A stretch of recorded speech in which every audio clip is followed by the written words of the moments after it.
Hi, let's join Fred Kuhn now for another in-depth interview. Welcome, everybody.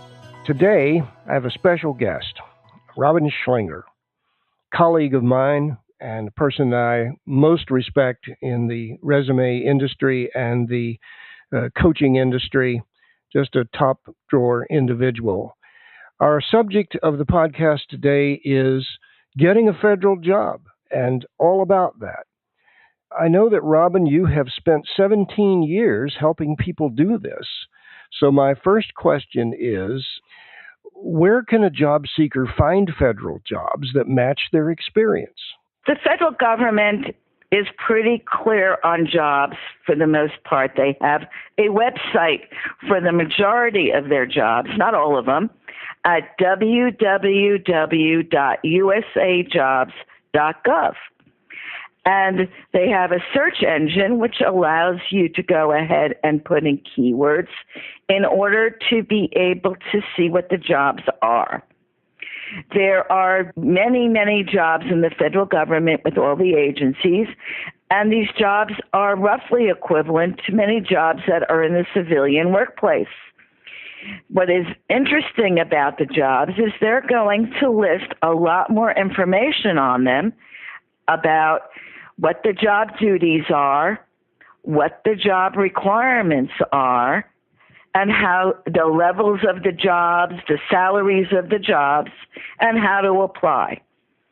So in a way, there's a lot less of a mystery on how to get a federal job if you follow the steps than it is to get a civilian job, because it is laid out on how that is done on USA Jobs for the majority. And then for some jobs, such as lawyers and really specialized jobs, sometimes on individual websites for those very few particular jobs.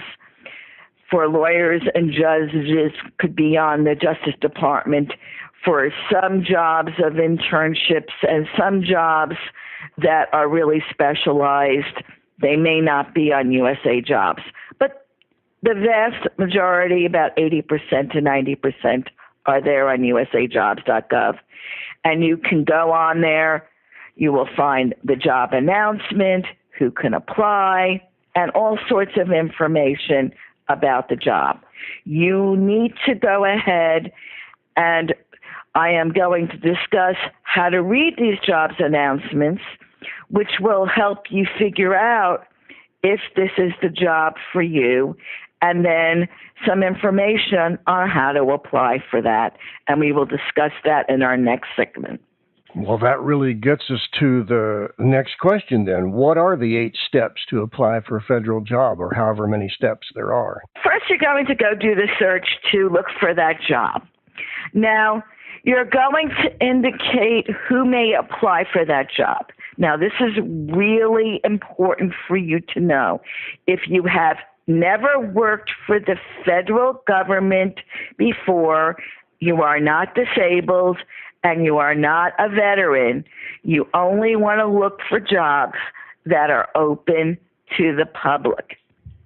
If you have status, such as you have been a veteran, and you can check on that with various sources.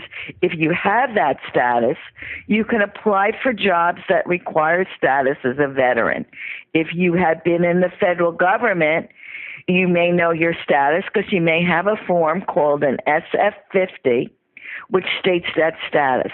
If you are a veteran, you will have something called a DD-214, and the status that you're in will depend upon the dates that you were in the military. Some dates give you status as a veteran in points, some do not, as well as if you are a disabled veteran, which we will discuss some of the benefits of this later. If you are in the military or have been in the military, it makes sense for you, if it is possible for you to get this status to be 10 points, which is a disabled status 10%, by checking if any of the stuff that you've gone through in the military qualifies you for that. before you leave the military or even before you search for that federal job.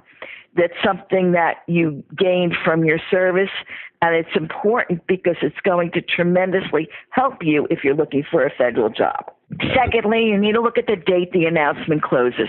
You have to apply before 12 midnight of the date that the announcement closes, or that job is no longer going to be available to you if you don't match the date that the announcement closes.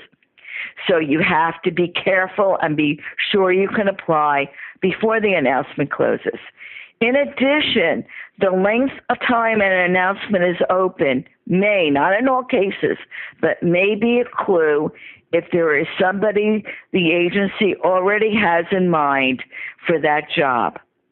For many agencies and for levels below senior executive service, if a job is only open for less than a week, they may have a person in mind for the job. It could be a contractor being converted over to that job or somebody who they already know that they want to promote to that job.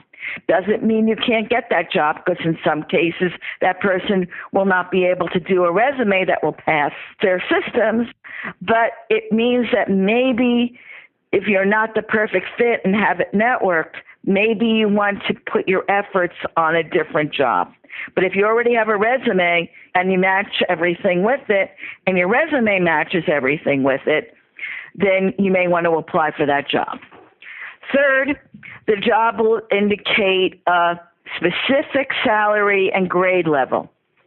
In general, think that your salary will be, if it's only one grade range and it's only one area that it's open, think that your salary will be the low number on that range unless you are a federal employee already. In addition, you need to go ahead and make sure that your grade level matches that job. Veterans retiring at the E7 level generally qualify positions at the GS9 level. 03 professionals qualify at the 11 to 12. 05 to 6 can go for GS 14, 15, or SES positions. Senior executive service corresponds to like a general or admiral in the military, so they're pretty senior positions.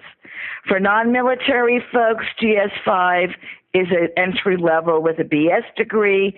If you were a person who had good GPA, you perhaps can do GS 7, 9, 11, 12, 13 are expertise in the area, with GS 13 as a senior technical person or a junior manager.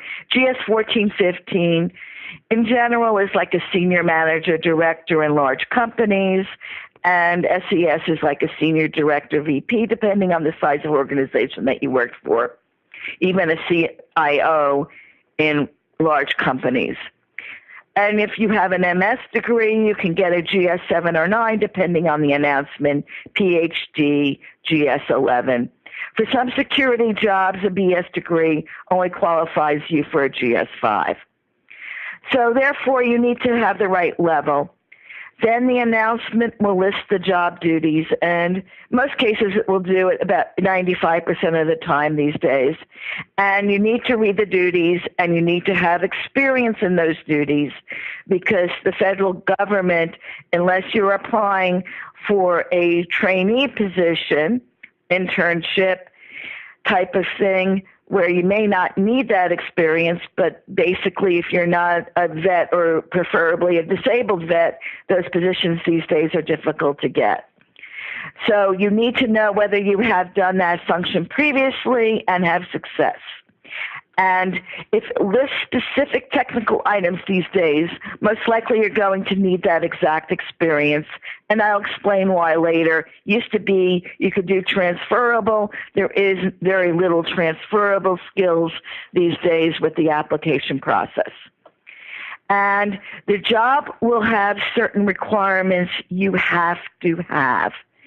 if a degree is required, it's required. You can't get away without having that degree.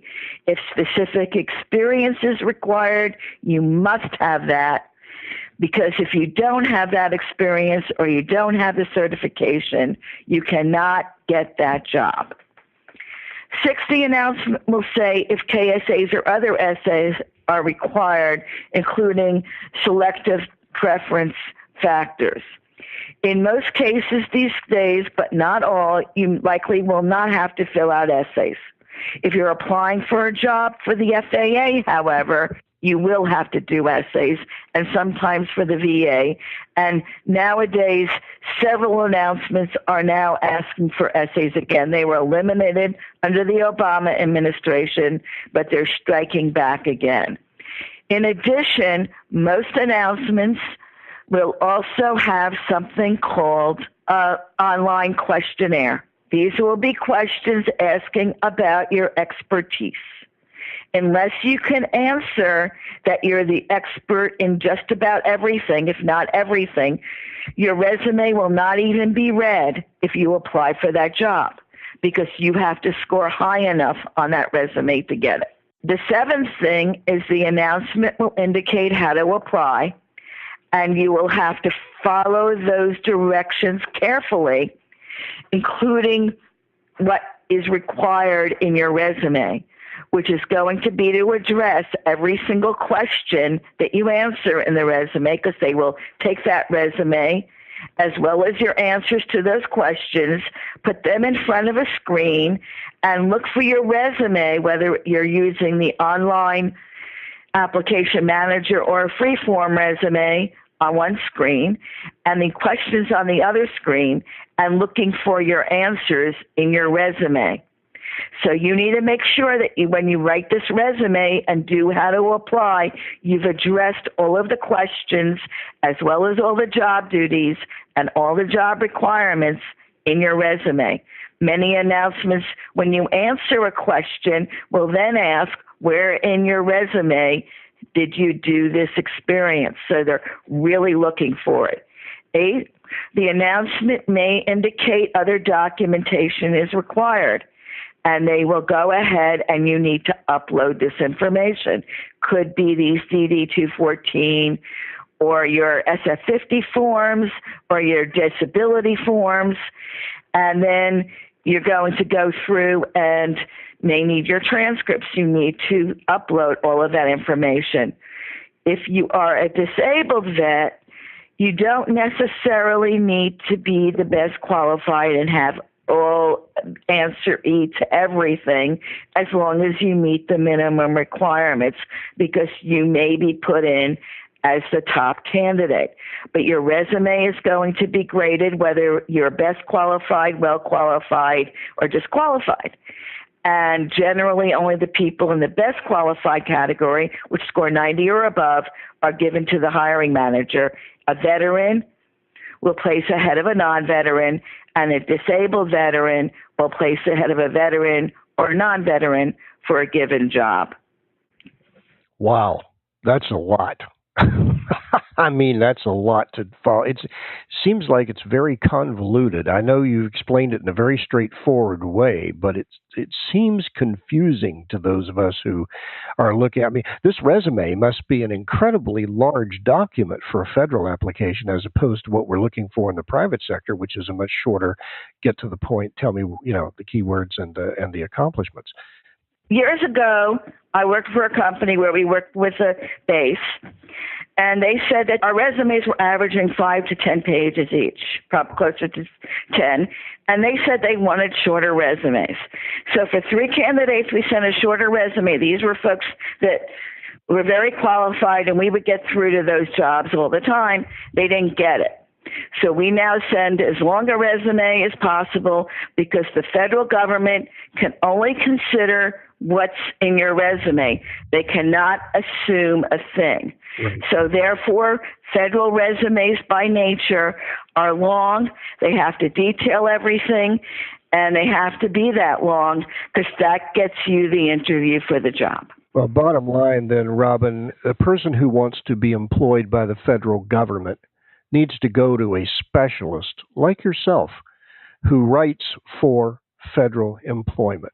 It's helpful. There are books out there which may help you if you are somebody who's really good at it and has success. You don't need me. But if you haven't been having success and realize that some jobs only come up in once in a very long time, it may be helpful for you to go seek someone who knows how to get through the system.